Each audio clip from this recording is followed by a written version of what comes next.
भारत के 10 सबसे दुराचारी ढोंगी बाबा। आखिर कैसे भारत के ढोंगी बाबा करोड़पति बनते जा रहे हैं और कैसे ये बाबा लोग अपने धोती कुर्ते के नीचे अपनी काली करतूतें छुपा लेते हैं। दोस्तों, ये बात तो जग जाहिर है कि हमारे देश में कुछ बिके या ना बिके, लेकिन धर्म के नाम पर ढोंगी बाबाओं की दुकान अच्छी खासी चलती है।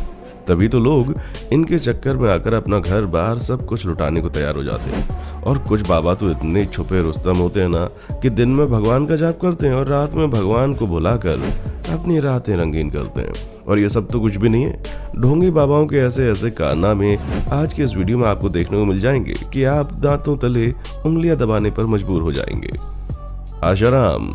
दोस्तों, आशाराम को भारत के इतिहास में अगर सबसे फर्जी बाबा कहा जाए तो कुछ गलत नहीं होगा। ढोंगी बाबाओं की लिस्ट में इन्होंने अपना नाम बिल्कुल टॉप पर लिख रखा है। जो बातें तो ऐसी करेंगे जैसे इनसे बड़ा ज्ञानी कोई नहीं है, लेकिन जब इनके काली करतूतों का चिट्ठा खुलता है ना, तब पता चलता है कि बलात्कार से लेकर हत्या तक ऐसा कोई भी काला कारनामा नहीं जो इन्होंने ना किया हो। और इतने बड़े बड़े कांड करने के बावजूद अगर आप इनकी बातें सुने तो ऐसा लगता है कि साक्षात भगवान ने इन्हें धरती पर लोगों की परेशानियों को दूर करने के लिए भेजा है। लेकिन अब कैसे पता कि ये बंदा परेशानियां दूर करते करते खुद ही लोगों की परेशानी बन गया। भगवान की तरह पूजे जाने वाले आशाराम बापू की असली सच्चाई जब लोगों को पता चली तो कई लोगों को तो हार्ट अटैक आ गया। आशाराम बापू के अहमदाबाद आश्रम के पूर्व कोऑर्डिनेटर अजय कुमार ने यह खुलासा किया है कि बाबा बहुत बड़े बड़े कांड कर चुके हैं, यहाँ तक कि इन्हें महिलाओं के साथ रंगी अवस्था में स्विमिंग पूल के अंदर रासलीला मनाते हुए भी देखा गया है। ये बाबा अपने शरीर की भूख मिटाने के लिए बेचारी भोली भाली लड़कियों को फंसाकर उनके साथ गलत काम करते थे। और ये कोई एक दो बार नहीं हुआ है, बल्कि इस बाबा ने कई लड़कियों की जिंदगी बर्बाद कर रखी है। और तो और जो लड़की इस ढोंगी बाबा के खिलाफ जाती उसे मारकर आश्रम में ही दफना दिया जाता था और लोगों को कानो कान खबर भी नहीं होती थी। गुरमीत राम रहीम। दोस्तों, अब आप एक ऐसे बंदे से मिलिए जिसकी जिंदगी किसी कॉमेडी फिल्म से कम नहीं है। ये जनाब अपने आप को संत बताते हैं, लेकिन इनके कारनामे छटे हुए बदमाशों की तरह। पुरुषों को नपुंसक बनाने से लेकर महिलाओं के साथ दुष्कर्म करने तक कोई भी ऐसा काम नहीं होगा जो इस बाबा ने ना किया हो। धीरे धीरे लोग इनकी बातों में फंसने लगे और फिर देखते देखते इस बंदे ने हजारों लाखों लोगों को लूटना शुरू कर दिया। और इनकी लूटपाट केवल आश्रम तक ही सीमित नहीं रही, बल्कि इन भाई साहब को एक्टर बनने का भी कुछ ज्यादा ही खुजली था, जिसके चक्कर में इन्होंने फिल्मों में काम करना शुरू कर दिया। और यहाँ तक कि लोग आश्रम में महीनों तक इनकी सेवा भी करते हैं। पर इन्हें तो कुछ और ही मेवा खाना पसंद था, तभी तो बंदे ने अपने आश्रम में 400 पुरुषों को नपुंसक बना दिया भाई, केवल ये कहकर कि नपुंसक बनने के बाद वो भगवान को महसूस कर सकेंगे।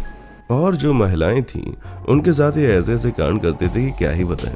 लेकिन इनकी अय्याशियों का सिलसिला ज्यादा समय तक नहीं चला और साल 2002 में इनके ऊपर बलात्कार का केस ठोक दिया गया। जब कार्रवाई हुई तो पता चला कि ये जनाब तो छुपे रुस्तम निकले, जिन्होंने कई सारे कांड कर रखे हैं। और आज उसी का नतीजा है कि इतनी ज्यादा पॉपुलैरिटी कमाने के बावजूद अभी चोरी डकैतों की जैसी जिंदगी जी रहे हैं और जेल में जक्की पीसने का काम कर रहे हैं। निर्मल बाबा। जी हाँ दोस्तों, ये वही बाबा हैं जो आपका बटुआ खुलवा कर उस पर कृपा बरसाने का आशीर्वाद देते थे। और इसकी समोसे, हरी चटनी और गुलाब जामुन की बातें सुनकर तो किसी के भी कानों से खून निकल आए भाई। अगर हम बाबाओं के इतिहास में सबसे बड़ा नटवरलाल ढूंढने जाएं तो पहला नंबर निर्मल बाबा का ही आता है। ये ऐसे बहुत बड़े फर्जी बाबा हैं जो कि लोगों के करोड़ों रुपए ठगने की वजह से मशहूर हैं, जो अपने अकाउंट पर लोगों से ऐसे पैसे मंगवाते थे जैसे कि ये खुद ही कमा कर दे रहे हैं। और इसके चक्कर में इन्होंने लाखों लोगों की जिंदगी की बैंड बजा कर रखी थी। यहाँ तक कि इनके ऊपर गैर कानूनी भत्ते चलाने का भी आरोप लगा है। और कलाकार तो ये इतने बड़े हैं कि एक बात तय है, अगर ये नकली बाबा बनकर लोगों को बेवकूफ न बना रहे होते तो पक्का किसी फिल्म में इनको काम मिल जाता।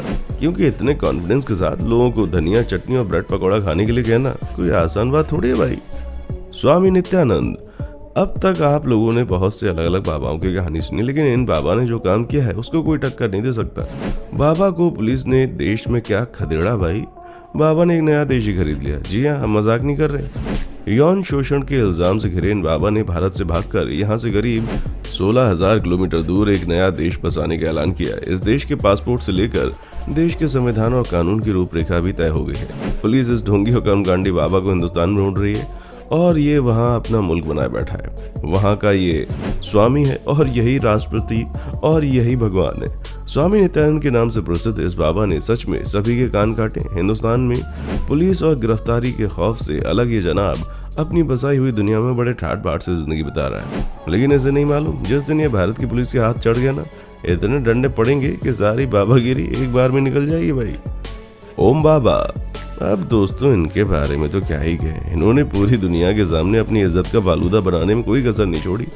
इन बाबा ने बिग बॉस के घर के अंदर ऐसी गंद मचाई कि दुनिया देखती रह गई, जहां ये एक कंटेस्टेंट के ऊपर अपना पेशाब फेंकने लगे, जिसके बाद इन्हें धक्का मारकर बिग बॉस से निकाल दिया गया। और वहां से निकलने के बाद भी इनकी करतूतें कम नहीं हुई, ये न्यूज़ चैनल पर जाकर फर्जी इंटरव्यू देने लगे, जिसमें ये ऐसी उल जुलूल चीजें बोलते कि इंसान को सुनकर ही गुस्सा आ जाए, जिसके चक्कर में कई बार ये मार भी खा चुके हैं। लेकिन फिर भी ये बंदा अपनी करतूतों से बाज नहीं आता भाई, और मरते दम तक इसने अपना ढोंगेपन नहीं छोड़ा। तभी तो टीवी पर इनकी करतूतें देखने के बाद दुनिया का बाबाओं से भरोसा ही उठ गया भाई। संत रामपाल। दोस्तों अब हम आपको जिसके बारे में बताने जा रहे हैं उसका नाम सुनकर ही हरियाणा पुलिस के पसीने छूट जाते हैं, क्योंकि इन्हें पकड़ने के चक्कर में हरियाणा पुलिस को पूरे 52 करोड़ का नुकसान झेलकर इन्हें हिरासत में लिया गया। वैसे तो इनके गुनाहों की लिस्ट निकालने बैठेंगे ना तो वीडियो खत्म हो जाएगी, लेकिन भाई साहब की काली करतूतें खत्म नहीं होती।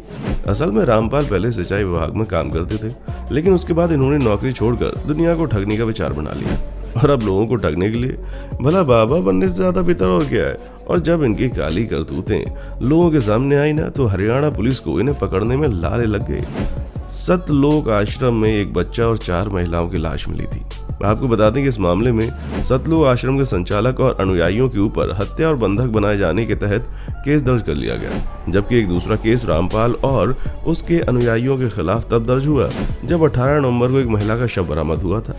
उसके अलावा दूसरों की जमीन हथियाने से लेकर सारे गलत काम ये नकली बाबा करते आ रहे हैं, और कितने सारे मामले तो इनके आश्रम के अंदर ही दफन होकर रह गए, जिनका अगर कच्चा चिट्ठा खुलने लग जाए तो भैया फांसी तक की सजा भी इनके लिए कम पड़ जाएगी। रामवृक्ष यादव। उत्तर प्रदेश के गाजीपुर का रहने वाला रामवृक्ष यादव धर्मगुरु बाबा जय गुरुदेव का शिष्य रह चुका है। साल 2012 में बाबा जय गुरुदेव की मौत के बाद उनकी विरासत के लिए समर्थन नहीं मिलने पर रामवृक्ष यादव ने अपना एक अलग गुट बना लिया और मथुरा के जवाहर बाग में 270 एकड़ जमीन पर अवैध कब्जा कर लिया और वहां से अपनी खुद की सरकार चलाने लगा। 3 साल पहले अपनी मांगों को लेकर रामवृक्ष यादव दिल्ली में जाकर सत्याग्रह करने वाला था, लेकिन दिल्ली में जगह न मिलने की वजह से इस ढोंगी बाबा ने मथुरा के जवाहर बाग में ही अपना अड्डा जमा लिया। कहा जाता है कि जब इस बाबा ने सरकारी जमीन खाली करने की बात कही गई इसको, तो इन भाई साहब ने अपने समर्थकों के साथ मिलकर पुलिस वालों के ऊपर ही धावा बोल दिया। अब आप सोच लीजिए, जो बंदा अपने समर्थकों के साथ मिलकर पुलिस वालों के साथ मारपीट करता है और जायदाद के लालच में धरने पर बैठ जाता है, वो हमारी नजर में कहीं से भी सच्चा बाबा नहीं होगा यार। हाँ, ढोंगी बाबा हम जरूर कह सकते हैं। भीमानंद महाराज। दोस्तों अब हम आपको एक और ऐसे बाबा की दास्तान सुनाते हैं जिसके बारे में सुनने के बाद आप सोचते रह जाएंगे क्या ये वाकई में बाबा ऐसे होते हैं। दिल्ली में एक गार्ड की नौकरी करने वाले भीमानंद अचानक से बाबा बन गए, और बाबा बनने के बाद तो जैसे बंदी किस्मत चमक गई। जहां मात्र 12 साल के अंदर ही भीमानंद ने करोड़ों की संपत्ति बना ली, और इनकी संपत्ति के पीछे इनका ढोंगेपन तो था ही, उसके साथ ही साथ ये बाबा सेक्स रैकेट भी चलाते थे, जिसके चक्कर में इन्होंने कई बार जेल में चक्की बीजने का भी काम किया है। जयेंद्र सरस्वती। कांची मठ के 69वें शंकराचार्य जयेंद्र सरस्वती अब इस दुनिया में नहीं है, लेकिन इनके कारनामे अभी भी इतिहास के पन्नों में हमेशा के लिए दर्ज है भाई।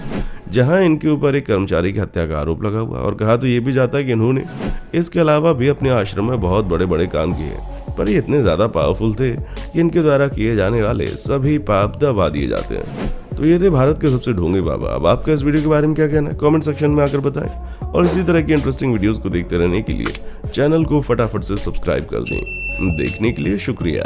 दोस्तों आपको स्क्रीन पर 2 और वीडियोस दिखाई दे रही हैं, जिसे देखने के लिए स्क्रीन पर क्लिक करें।